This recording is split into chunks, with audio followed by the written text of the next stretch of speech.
बात उन दिनों की है जब श्री राम का अश्वमेध यज्ञ चल रहा था। श्री राम के अनुज शत्रुघ्न के नेतृत्व में असंख्य वीरों की सेना सारे प्रदेश को विजित करती जा रही थी।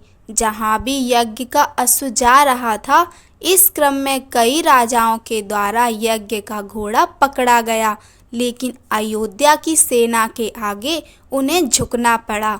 शत्रुघ्न के अलावा सेना में हनुमान, सुग्रीव और भरत पुत्र पुष्कल सहित कई महारथी उपस्थित थे, जिन्हें जीतना देवताओं के लिए भी संभव नहीं था। कई जगह भ्रमण करने के बाद यज्ञ का घोड़ा देवपुर पहुंचा, जहां राजा वीरमणि का राज्य था। राजा वीरमणि अति धर्मनिष्ठ तथा श्री राम एवं महादेव के अनन्य भक्त थे। उनके दो पुत्र रुक्मांगद और शुभांगद वीरों में श्रेष्ठ थे। राजा वीरमणि के भाई वीर सिंह भी एक महारथी थे। राजा वीरमणि ने भगवान रुद्र की तपस्या कर उन्हें प्रसन्न किया था और महादेव ने उन्हें उनकी और उनके पूरे राज्य की रक्षा का वरदान दिया था। महादेव के द्वारा रक्षित होने के कारण कोई भी उनके राज्य पर आक्रमण करने का साहस नहीं करता था। जब अश्व उनके राज्य में पहुंचा तो राजा वीरमणि के पुत्र रुक्मांगद ने उसे बंदी बना लिया और अयोध्या के साधारण सैनिकों से कहा, यज्ञ का घोड़ा उनके पास है, इसलिए वे जाकर शत्रुघ्न से कहें कि विधिवत युद्ध कर वो अपना अश्व छुड़ा लें। जब रुक्मांगद ने ये सूचना अपने पिता को दी तो वो बड़े चिंतित हुए और अपने पुत्र से कहा कि अनजाने में तुमने श्री राम के यज्ञ का घोड़ा पकड़ लिया है। श्री राम हमारे मित्र हैं और उनसे शत्रुता करने का कोई औचित्य नहीं है, इसलिए तुम यज्ञ का घोड़ा वापस लौटा आओ। इस पर रुक्मांगद ने कहा कि हे पिताश्री, मैंने तो उन्हें युद्ध की चुनौती भी दे दी है, अतः अब उन्हें बिना युद्ध के अश्व लौटाना हमारा और उनका दोनों का अपमान होगा।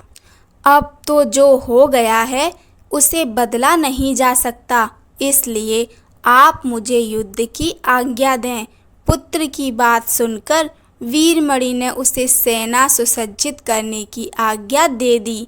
राजा वीरमणि अपने भाई वीर सिंह और अपने दोनों पुत्र रुक्मांगद और शुभांगद के साथ विशाल सेना लेकर युद्ध क्षेत्र में आ गए। इधर जब शत्रुघ्न को सूचना मिली कि उनके यज्ञ का घोड़ा बंदी बना लिया गया है, तो वो बहुत क्रोधित हुए एवं अपनी पूरी सेना के साथ युद्ध के लिए युद्ध क्षेत्र में आ गए।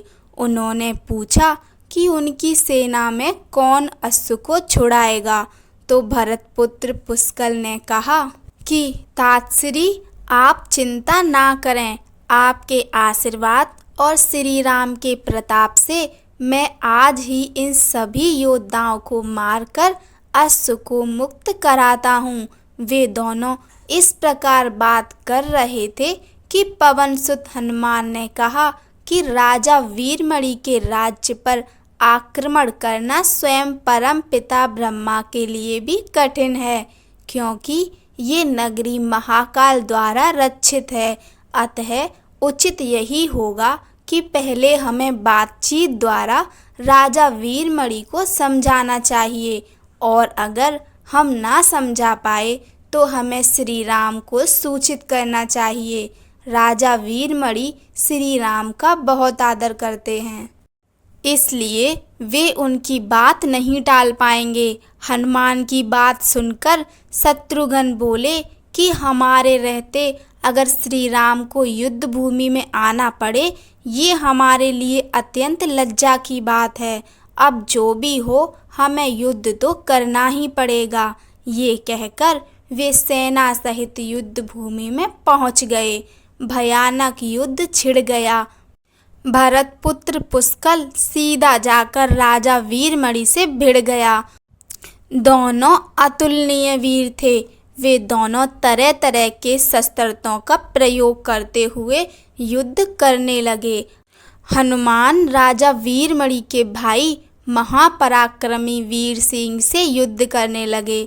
रुक्मांगद और शुभांगद ने शत्रुघ्न पर धावा बोल दिया। पुष्कल और वीरमणि में बड़ा घमासान युद्ध हुआ। अंत में पुष्कल ने वीरमणि पर 8 नाराज बाणों से वार किया। इस वार को राजा वीरमणि सह नहीं पाए और मूर्छित होकर अपने रथ पर गिर पड़े।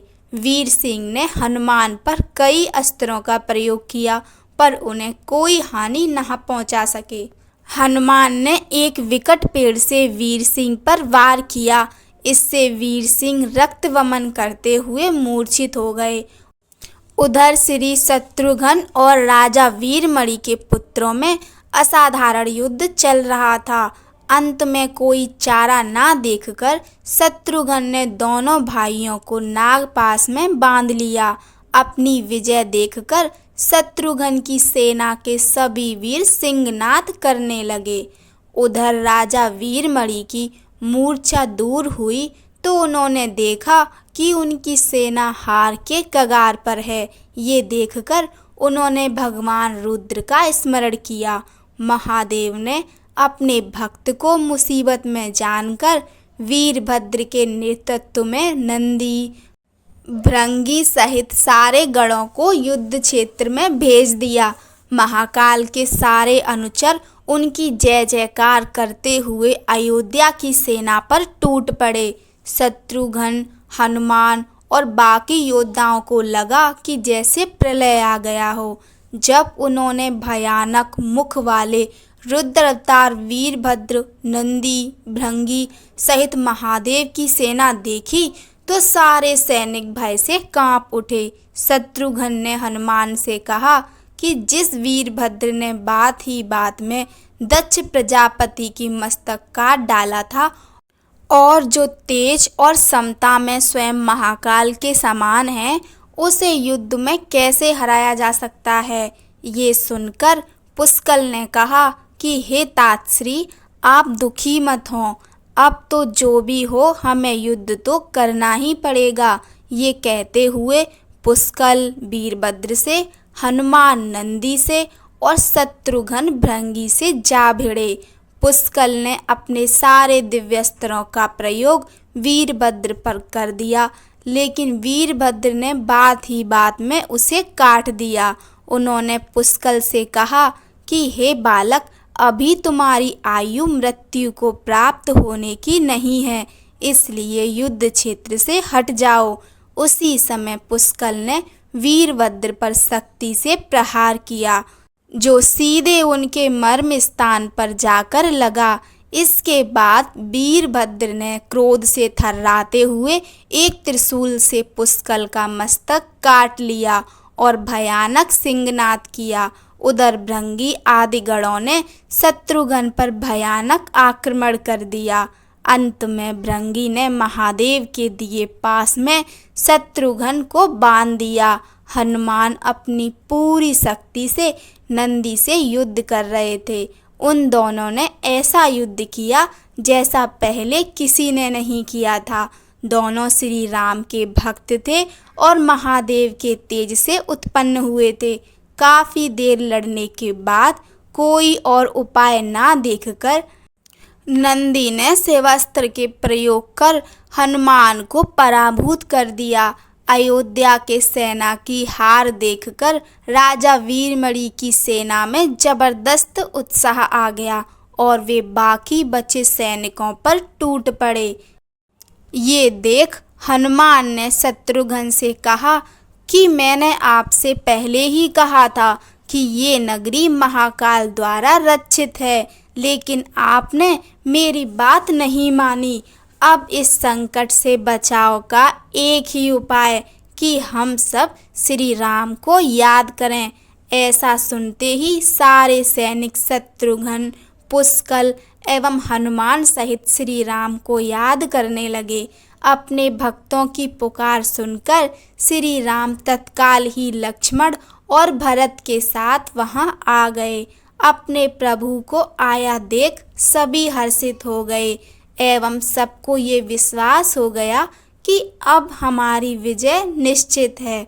श्री राम के आने पर जैसे पूरी सेना में प्राण का संचार हो गया। श्री राम ने सबसे पहले शत्रुघ्न को मुक्त कराया और उधर लक्ष्मण ने हनुमान को मुक्त करा दिया।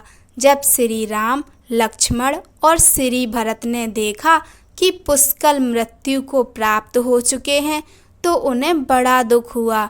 भरत तो शोक में मूर्छित हो गए। श्री राम ने क्रोध में आकर वीरभद्र से कहा कि तुमने जिस प्रकार पुष्कल का वध किया है उसी प्रकार अब अपने जीवन का भी अंत समझो। ऐसा कहते हुए श्री राम ने सारी सेना के साथ शिवगढ़ों पर धावा बोल दिया।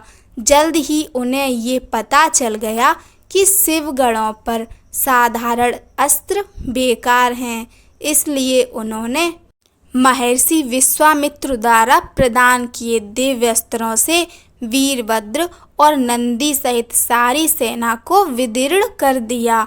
श्री राम के प्रताप से पार ना पाते हुए सारे गणों ने एक स्वर में महादेव का आवाहन करना शुरू कर दिया। जब महादेव ने देखा कि उनकी सेना बड़े कष्ट में है तो वे स्वयं युद्ध क्षेत्र में प्रकट हुए। इस अद्भुत दृश्य को देखने के लिए परम पिता ब्रह्मा सहित सारे देवता आकाश में स्थित हो गए। जब महाकाल ने युद्ध क्षेत्र में प्रवेश किया तो उनके तेज से श्री राम की सारी सेना मूर्छित हो गई। जब श्री राम ने देखा कि स्वयं महादेव रण क्षेत्र में आए हैं तो उन्होंने शस्त्र का त्याग कर भगवान रुद्र को दंडवत प्रणाम किया एवं उनकी स्तुति की। उन्होंने महाकाल की स्तुति करते हुए कहा कि हे सारे ब्रह्मांड के स्वामी, आपके ही प्रताप से मैंने महापराक्रमी रावण का वध किया। आप स्वयं ज्योतिर्लिंग में रामेश्वरम में पधारे। हमारा जो भी बल है वो भी आपके आशीर्वाद के फलस्वरूप ही है।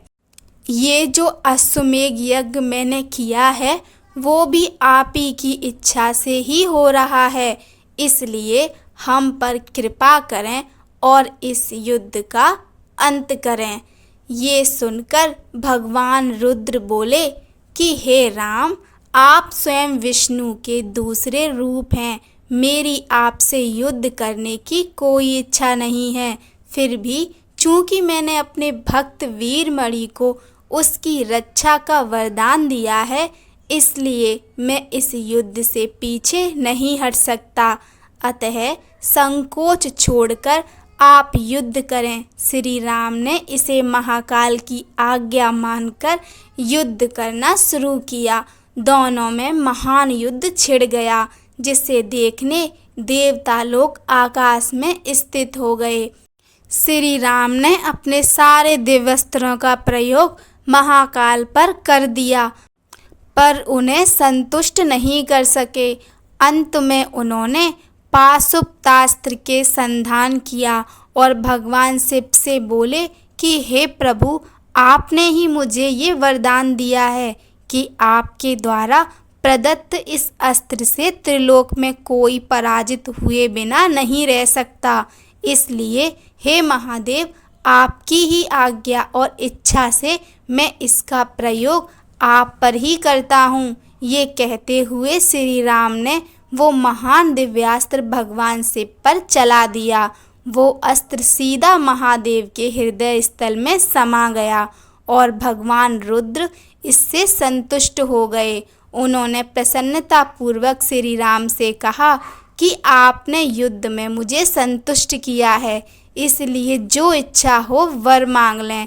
इस पर श्री राम ने कहा कि हे भगवान, यहाँ इस युद्ध क्षेत्र में भ्राता भरत के पुत्र पुष्कल के साथ असंख्य योद्धा वीरगति को प्राप्त हो गए हैं। उन्हें कृपया जीवन दान दीजिए। महादेव ने मुस्कुराते हुए तथास्तु कहा और पुष्कल समेत दोनों ओर के सारे योद्धाओं को जीवित कर दिया। इसके बाद उनकी आज्ञा से राजा वीरमणि ने यज्ञ का घोड़ा श्री राम को लौटा दिया और अपना राज्य रुक्मांगद को सौंपकर वे भी शत्रुघ्न के साथ आगे चल दिए। कहानी सुनने के लिए आप सभी का धन्यवाद। जय श्री राम।